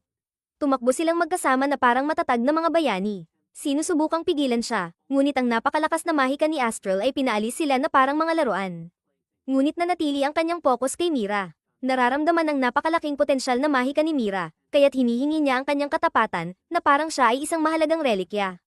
Nagulat ang lahat nang bigla niyang nilapitan si Mira para halikan siya, na nagdulot ng pamumula sa mukha ni Mira, na parabang siya ay isang hinog na kamatis. Bago pa man magpatuloy, nagbigay siya ng isang malakas na slap na halos mag-reboot sa sistema ni Astral. Ang hindi inaasahang pagtanggi ay pansamantalang nagpahinto kay Astral, binigyan si Sora ng tamang pagkakataon para mag-cast ng sealing spell at ibalik si Arata sa kanilang tabi. Matapos ang matinding labanan, sumabog ang isang nakakabulag na liwanag, at biglang nawala si Astral. Nagsalapsap si Arata, bumalik sa kanyang mas mahina at hamanong anyo. Ngunit hindi pa tapos ang kanilang pagsubok, nanatili pa ring nakakulong sila sa hadlang. Sa kanyang kahinaan, tinanggap ng Ilya Fragment na nawalan siya ng kontrol sa pekeng realidad. Bilang isang matapat na Hope Avenger, nagplano si Arata ng isang matalinong estratehiya na nagsabi na dapat tanggapin ni Ilya ang kanyang pagkatalo at sumama sa kanya sa tunay na mundo. Muling bumalik sa kanyang papel bilang Simp Supreme, taos-pusong nagpasalamat si Arata sa kanya sa pagmamasid sa kanya, kahit na nagkunwaring Hajiri siya sa loob ng 3 araw matapos ang breakdown phenomenon. Bago pa man makapag-react ang iba, ang natitirang mahika ni Astral ay nagdulot ng isang buong sakuna. Ginugulo ang mundo na parang isang malupit na bagyo sa isang mahinang tolda. Tinanggap ni Ilya ang alok ni Arata, at inilipat ang natitirang mahika sa kanya, nagsagawa ng isang grand exit na parang isang hero na nag-sacrifice sa huling sandali. Ang Trinity 7, nagtipon ng kanilang lakas, ay nagsagawa ng kontrahakbang upang malabanan ang sakuna. Sa isang huling pagsabog ng enerhiya, tinusok nila ang bumagsak na dimensyon at bumalik sa tunay na mundo. Pagbalik nila, muling nagsama-sama sila kay Lilith at Akio. At si Arata ay napaluhod sa malambot na pagkakayakap ni Lilith, nagre-recharge na parang isang bateryang nauubos. Sa kondisyon ni Arata at Mira na parehong labis ang pagkapagod, pinasan sila ni Lilith at Akio, tiniyak ang kanilang kaligtasan habang sila ay nagpapagaling. Samantala, mula sa mga anino, may mga misteryosong tao na nagmamasid. Isang babae na kamukha ni Hajiri ang tahimik na nagdeklara na siya at si Arata ay magiging magkaaway. Pagkatapos, sa isang nakahiwalay na silid, pinag-usapan ng grupo ang tungkol sa pagbabagong anyo ni Arata bilang Astral Trinity at ang sakuna sa Ultimate World. Si Akio, na palaging tuwid magsalita, ay nagmungkahi na alisin si Arata dahil sa kanyang panganib para sa kabutihan ng nakararami, ngunit tinanggihan ito ng iba. Sa hindi magandang loob, tinanggap ni Akio na sa kanyang sariling paraan, may kaunting pagkagusto siya kay Arata. Inutusan niya si Lilith na iparating ang lahat kay Headmaster. Lumipat ang pag-uusap sa pagkawasak ng akademya, at ang mga hinala ay nahulog kay Hajiri. Pinapansin ng kanyang malupit na lakas, isinasaalang-alang nila ang kanyang bihirang kakayahan na makipag-ugnayan sa mga legendary grimoires, na nagpapakita na siya ang posibleng may gawa ng lahat. Inisip nila na ang malalim na koneksyon ni Hajiri kay Arata, na isang potensyal na Demon Lord, ay may nakatagong layunin, bagamat hindi pa rin malinaw ang kanyang tunay na intensyon. Habang mahimbing na natutulog si Arata, lumapit si Hajiri, ang kanyang ekspresyon ay isang magkasalungat na halo ng ginhawa at kalungkutan. Ang emosyonal na muling pagkikita ay pansamantalang taos-puso, ngunit si Hajiri, na palaging tiyak sa kanyang desisyon, ay mabilis na pinaalis ang sentimentalismo, idineklarang siya ang kalaban ni Arata. Bago pa makapag-react si Arata, sumugod siya, ngunit inaasahan ni Arata ang atake. Habang magsisimula na sana ang kanilang laban, nag-intervene si Lilith upang protektahan siya. Sa gitna ng kaguluhan, natapilok si Arata, at nahulog ng mukha ang direksyon na nagbigay sa kanya ng isang hindi sinasadyang ngunit premium na pananaw ng mga salungso ni Lilith. Si Hajiri, hindi apektado, ay pinatalsik ang kontra-atake ni Lilith nang walang kahirap-hirap. Isang ngisi ang namutawi sa kanyang labi habang bumuo siya ng isang napakalakas na spell, ang lakas nito ay nagdulot ng isang nakakakilabot na pagkaka-realize kay Lilith, hindi pangkaraniwang mage si Hajiri. Siya ay may kapangyarihan ng isang Demon Lord. May lakas na higit pa sa kanilang abot. Ipinagpatuloy ni Hajiri ito ng isang ngisi na puno ng kaalaman bago ipinakita ang kanyang demon form, si Satan. Ang kanyang kapangyarihan ay tumindi ng husto habang buo niyang ginamit ang Iron Grimoire, na master ang 3 tema at pinatunayan ang kanyang sarili bilang isang tunay na Trinity. Inilabas niya ang isang nakamamatay na spell laban kay Arata, at si Lilith, nakitang walang ibang daan, ay pinrotektahan siya gamit ang kanyang katawan, ang kanyang mga twin assets ang nagligtas sa kanyang hindi maikakailang premium na mukha. Habang nagcast si Hajiri, malamig niyang idineklara ang kanyang layunin na kunin ang grimoire at mahika ni Arata, binanggit na marahil, balang araw, ay muli niyang likhain siya. Nang tila ang lahat ng pag-asa ay nawawala na, biglang nagmaterialize si Lisi, na nagsabing siya ay dinala ng summoner ni Arata. Armado ng Demon Spear, na kayang negahin ang mahika ni Hajiri, binago nito ang takbo ng laban. Makalipas ang ilang sandali, si Akio at Mira ay dumaan na parang bomba, pinilit si Hajiri na umatras. Ngunit bago siya mawala, iniwan niya sila ng isang nakakatakot na babala, si Arata na ngayon ang susunod na target ng Ikariat, at ang kanyang mga kaalyado ay may sapat na kapangyarihan upang lipulin ang Royal Biblia Academy sa kanilang pagkawala. Walang pag-aalinlangan, nagmamadaling bumalik ang grupo sa akademya upang tulungan sina Levi at Yu. Sa kabila ng nakamamatay na panganib, nanatiling matatag si Arata sa kanyang layunin na hanapin ang kanyang pinsan at alamin ang kanyang tunay na intensyon. Bigla, mga pulang laser beam ang bumagsak mula sa langit, tinamaan ang akademya at nagdulot ng kaguluhan sa mga estudyante. Nagsimula ang kaguluhan habang kumakalat ang kalituhan, at ang mga guro ay nahirapang ibalik ang kaayusan. Lumapit si Levi upang harapin ang kanyang unang kalaban, si Lu ng Ikariat. Habang nagbabanggaan ang kanilang mga espada, inamin ni Lo ang kasanayan ni Levi, kaya't ipinahayag ni Levi ang kanyang karangalan sa pagtanggap ng papuri mula sa isang kilalang dual-wielding speedster. Ipinahayag niya ang kanyang global ranking bilang pangatlo, at sinabi ni Lo na siya dapat ay pangalawa. Tumango si Levi bilang pagsang-ayon. Sa gilid, ang headmaster ay masiglang sumisigaw ng suporta kay Levi na parang isang overzealous na ama sa Little League. Naiirita, humiling siya ng tulong, ngunit may ngisi, tinuro ng headmaster ang isang batang babae na nakahod, na nakasuot ng katawa-tawang damit sa kalagitnaan ng tag-init, at cryptic na sinabi na abala siya sa sarili niyang duel. Mula sa kanyang dream realm, pinatibay ni Yu si Levi na ligtas ang lahat ng estudyante, at inilipat sila ng ligtas sa kanyang domain. Ang pagbubunyag na ito ay nagbigay ng ginhawa kay Levi, at ang headmaster, na kasing saya, ay nagsabi na habang ang isang paaralan ay maaaring muling itayo, ang buhay ng isang mage ay hindi maaaring palitan. Nagmabali si Sinayo at Selena sa likod ni Levi, ang kanilang mga hiyaw ay parang isang sobrang enthusiastic na cheer squad. Nang magsimula ang laban, kumuha si Levi ng isang dahon at panito ito. Naguguluhan, tinanong ni Lo ang kakaibang feline behavior na iyon. Ngumisi si Levi, ipinaliwanag na siya ay nagpapalipas oras lamang habang hinihintay ang mga reinforcements. Nang hindi magdalawang isip, ipinakita niya ang kanyang Mirage ability. Agad na nagmaterialize ang mga hindi mabilang na kopya ni Levi, na dumadaan kay Lo ng perpektong synchronization, kaya't naging imposibleng malaman kung sino ang totoo. Nag-atake si Lo na may matalim na precision. Ngunit ang kanyang mga hampas ay tumama lamang sa walang laman na hangin. Habang nakatutok siya sa mga ilusyon, sinunggaban ni Levi ang pagkakataon, dahan-dahan siyang lumusot sa likod ni Lo, inilagay ang akasya sa kanyang leeg, at ipinahayag na maaari niyang tapusin ang laban doon din. Ngunit, hindi apektado at kalmado, tumugon si Lo ng walang hirap na finesse, pinaikot ang kanyang espada sa mabilis na arc upang tanggihan ang atake ni Levi. Pinapanood ng headmaster ang kanilang laban na parang season finale, pinupuri si Levi dahil halos nakalapit siya sa isang desisyong atake. Ngunit si Lo, matapos ang warm-up, ay gumanti ng isang marangyang twin blade assault na hindi binigyan ng pagkakataon si Levi na makaiwas. Ang bakal ay tumagos ng malalim sa kanyang dibdib, at ang pulang dugo ay kumalat sa sahig ng arena.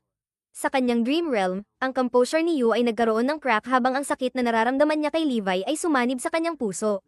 Ang sakit na ito ay nagpapayanig sa kanyang mundo, nagiging sanhi ng pagkabasag at pagbagsak nito.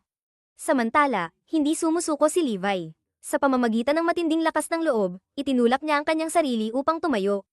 Huminga ng malalim si Lo at inutusan siyang sumuko. Ngunit alam ni Levi na ito na ang oras para sa kanyang huling hakbang, kumuha siya ng Master Code, naghahanda upang ilabas ang kanyang pinakahuling Magic Crest. Sinubukan ng headmaster na pigilan siya, natatakot na ang presyo ay ang kanyang buhay. Ngunit kumagit si Levi sa isang kanay at inactivate ang huling crest sa kanyang Magic Tome. Sa isang iglap, tinawag niya ang makapangyarihang Leviathan. Ang atmosfera ay kumikislap habang ang kidlat at mga bagyo ay sumabog sa buong battlefield, nilalamon si Lo sa isang malupit na unos ng kaguluhan. Sa isang saglit, tila namangha si Lo, tahimik na kinikilala ang kakayahan ni Levi. Ngunit mabilis niyang binago ang kanyang ekspresyon, naging tumpak at analytical. Sa isang fluid na galaw, tinanggal niya ang mga bagyo tulad ng isang malumanay na hangin. Habang tinitingnan ang buong battlefield, napansin ni Lo na hindi na si Levi ay nandoon. Isang mapanuksong ngisi ang lumitaw sa kanyang labi, inisip niyang sa kanya na ang tagumpay. Ngunit naglakad ang mage na nakahod, ipinakita ang katotohanan, ginamit ni Levi ang bagyo bilang isang diversion at nawala. Samantala, si Levi at ang headmaster ay umatras patungo sa academy. Sa ibang lugar, sina Arata, Mira, Akiyo, Lilith, at Lisilota ay nasa mga guho ng isang bumabagsak na estruktura, at napagtanto nilang ang kanilang sariling teleportation device ay nawasak na. Wala nang mabilis na paraan upang makabalik, kaya't nagbigay si Lilith ng lakas ng loob at hinikayat ang grupo na tulungan siya sa pag-aayos nito.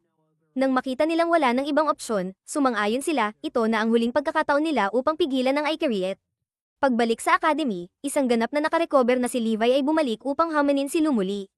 Ang kanyang mga galaw ay naging mas matalim at mas mabilis, ang kanyang dating sugatang kaliwang kamay ay ganap ng gumaling. Nagdesisyon siya ng bagong estratehiya at gumawa ng mga matalim na anino na dumaklot kay Lo, pansamantalang iniiwas siya. Ang tagumpay ay malapit na, halos abot kamay na. Inilabas ni Lo ang kanyang sariling Magic Tome, katulad ng kay Levi, ngunit mas superior. Sa isang simpleng galaw ng kanyang pulso, nilikha niya ang tatlong legendary artifacts, ang Bident Lance, Fragarach Sword, at Plum Soulless Wings. Nang walang kahirap-hirap, pinutol niya ang mga anino, winasak ito ng madali. Isang ngisi ang kumurot sa kanyang labi habang ipinahayag niya na siya ay isang kandidatong Demon Lord, ang kanyang mahika ay puno ng kapangyarihan ng isang Demon Lord. Sa isang iglap, nag-teleport siya sa tabi ni Levi at naghatid ng isang mabagsik na suntok sa kanyang dibdib. Bumagsak si Levi sa lupa. Samantala, sa kanyang dream realm, nararamdaman ni Yu ang pagkawala ng koneksyon sa laban.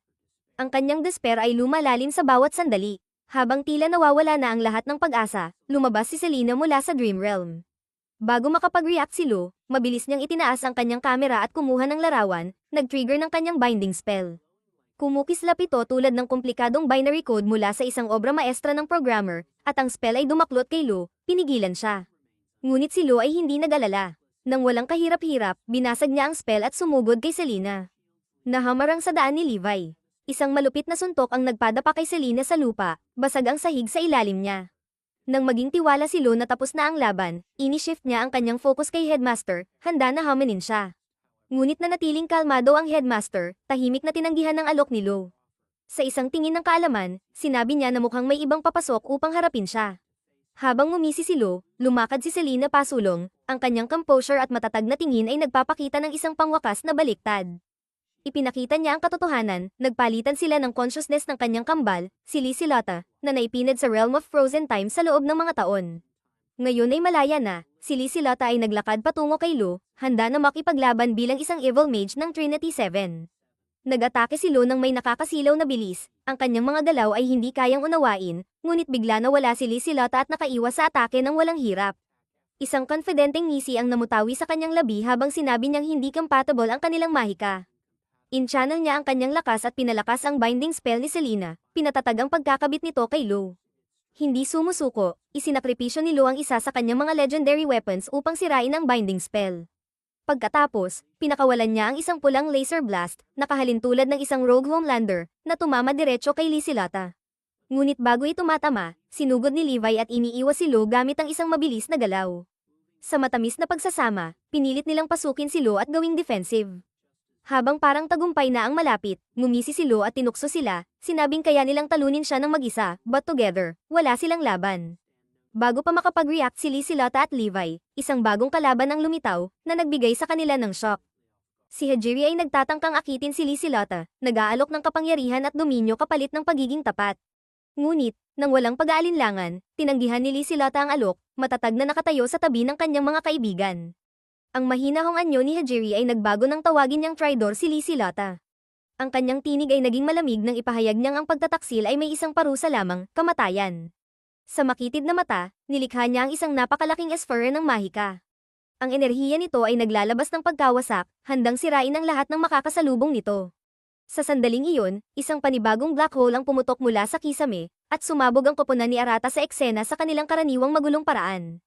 Isang alon ng ginhawa ang damaloy sa lahat habang tinitingnan nila ang kanilang mga kaalyado. Si Arata ay sumulong, ngunit sa pagkakataong ito, wala ang kanyang karaniwang mayabang ng ngiti, pinalitan ito ng isang matibay, hindi matitinag na titig. Si Hajiri, na may kasamang sadistikong saya, ay tila natuwa sa pagdating ni Arata. Ang hangin ay naging mabigat sa tensyon habang siya ay sumulong, handa nang makipaglaban sa kanya sa isang labanan na parabang kinuha mula sa isang cinematic na pagtatapos. Isa-isa, nag-shift ang lahat sa high magic mode, nagsanib sa kanilang mga archive, at naglalabas ng aura ng hindi matitinag na determinasyon. Sa itaas ng labanang iyon, nagpalitan ng tahimik na mga salita ang headmaster at ang mage na nakasuot ng hood. Sa isang simpleng galaw, ibinaba ng mage ang kanyang hood, at lumantad ang isang maliit, loli-like na figura na may kapansin-pansing pink na buhok. Tinawag siya ng headmaster, si Biblia, bilang Master Liber, ang pinuno ng Liber Academy at, tulad niya, isang matinding paladin.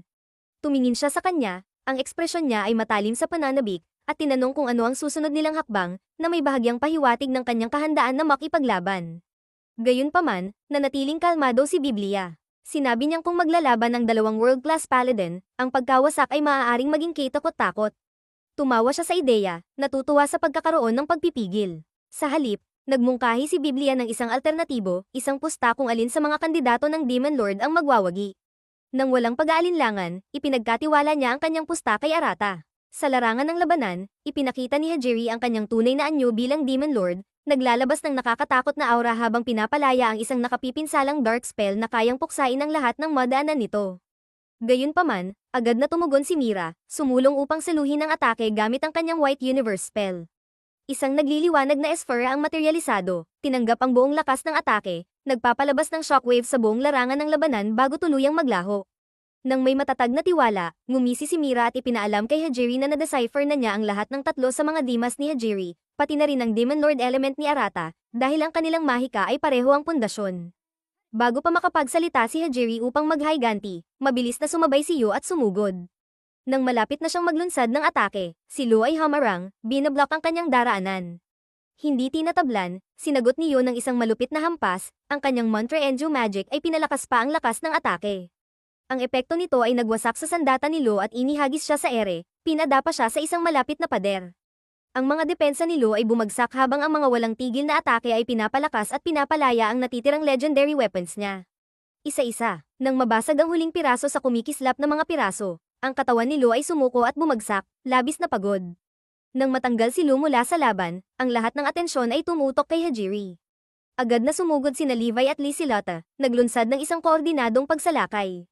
Ngunit, walang kahirap-hirap na pinapana at pinapawi ni Hajiri ang kanilang mga atake, na nagdulot ng kalituhan sa kanila.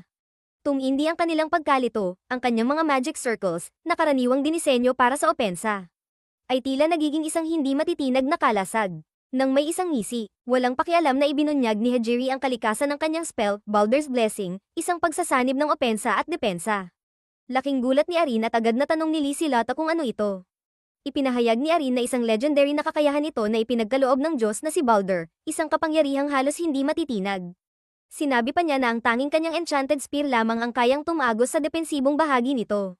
Habang si Mira ay kailangang neutralisahin ang nakakakilabot na lakas ng opensa nito. Si Arin ay humakbang pasulong, ang dati niyang malamig na mukha ay napalitan ng matatag na determinasyon. Samantala, sina Levi at Lysilata ay sumugod kay Hajiri, nag-aakto na parang may pagsalakay. Ngunit mabilis na nakita ni Hajiri ang kanilang ruse, inilipat ang kanyang pansin kay Arin, iniiwasan ang kanyang pagtatangkang sirain ang mga magic circle. Nang magsimula ng maghanda si Hajiri na umatake, gumawa ng isang bihasang galaw si Levi. Gamit ang body wrap ninja technique, mabilis niyang pinalitan ng pwesto nila ni Arin, tinanggap ang atake sa sarili at sabay ginamit ang pagkakataon upang magbigay ng perpektong bukas.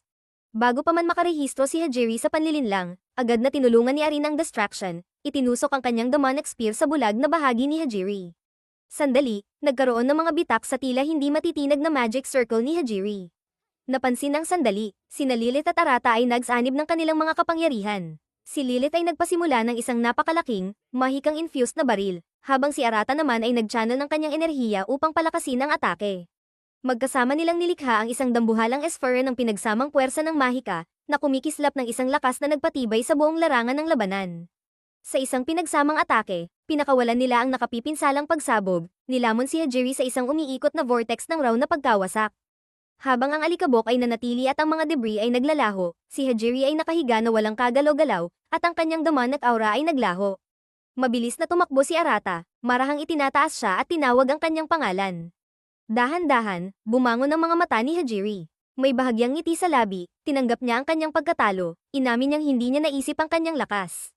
Ipinaliwanag niyang ang kanyang mga reserba ng mahika ay naubos na, isang iron niyang siyang dahilan ng kanyang pagkatalo ngayong araw.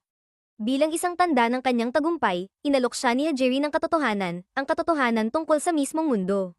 Sinimulan niyang ikwento ang kanyang karanasan matapos siyang mat-swallowed ng collapse phenomenon. Ikinwento niya ang pagpapadala sa isang realm na lampas sa kanilang mundo, isang kalaliman ng purong kawalan at wala. Sa tindi ng kawalang ito, nakatagpo siya ng isang bagay na labis nakakatakot na nagpatibay sa ideya na ang kanilang mundo ay isang ilusyon, wala kundi isang panandaliang masayang panaginip, at kahit na may kasamang takot, nanatili sa kanyang loob ang isang kakaibang pakiramdam ng kasiyahan. Inamin niyang, dahil alam niyang wala ng magulang si Arata, inisip niyang magkunwaring pinsan siya nito, pinangangalagaan siya. Sa paglipas ng panahon, natutunan niyang mahalin ang mga kalokohan ni Arata, pinapahalagahan ng bawat sandali na magkasama sila, kahit pa ang mga alaalang iyon ay nabuo sa isang marupok na ilusyon. Nagpatuloy siya, inamin na hindi siya maaaring manatili sa kanyang tabi hanggang sa katapusan. Ngunit ang matibay na determinasyon ng batang ito ay nagbago sa kanyang puso. Ikinwento ni Hajiri kung paano, nawawala sa kalaliman, ang kanyang pakiramdam ng oras ay nawala, at unti-unti niyang naramdaman ang kanyang paglalaho. Nang siya ay nasa bingit ng ganap na paglimos, isang hindi inaasahang pagsabog ng magical energy ang sumabog. Bigla, nagkaroon siya ng kakayahang makita ang mundo mula sa isang panlabas na pananaw, tinututok ang tingin sa kapalaran ng mundo, parang tumitingin sa isang enchanted crystal. Ang kanyang nakita ay nagbigay sa kanya ng pagkabigla. Sa loob ng Esfera, nakita niya ang isang hinaharap kung saan si Arata, kasama ang Trinity 7, ay nagdulot ng pagkawasak ng mundo. Sa kabila nito, ang lahat ay gumuho at naging isang walang katapusang kalaliman, isang kawalan ng ganap. Ngunit mula sa kawalan, isang bagong mundo ang tiyak na lilito. Gayunpaman, kahit sa muling ipinanganak na mundong iyon, ang Demon Lord at ang Trinity 7 ay muling magsasama, upang muling dalhin ang pagkatalo ng mundo. Ibinunyag niya na nakita na niya ang siklong ito na paulit-ulit, isang walang katapusang pattern ng pagkawasak at muling pagsilang, ang bawat mundo ay kinain ng mga parehong puwersa. Sa wakas, naintindihan ni Hajiri na ang lugar na ipinadala sa kanya matapos ang collapse phenomenon ay hindi lamang isang alternatibong realm, kundi ang tiyak na hinaharap ng kanilang sariling mundo. Ipinahayag niya kay Arata na ang kanilang mundo ay nakakulong sa isang walang katapusang pag-uulit. Isang kapalarang hindi matatakasan. Binalaan niya ito na, sa huli, isang Demon Lord candidate ang muling aahon, makikasama sa Trinity 7, at muling wawasakin ang lahat. Dahil dito, inamin niyang balak niyang wasakin ang mundo bago pa muling magsimula ang siklo.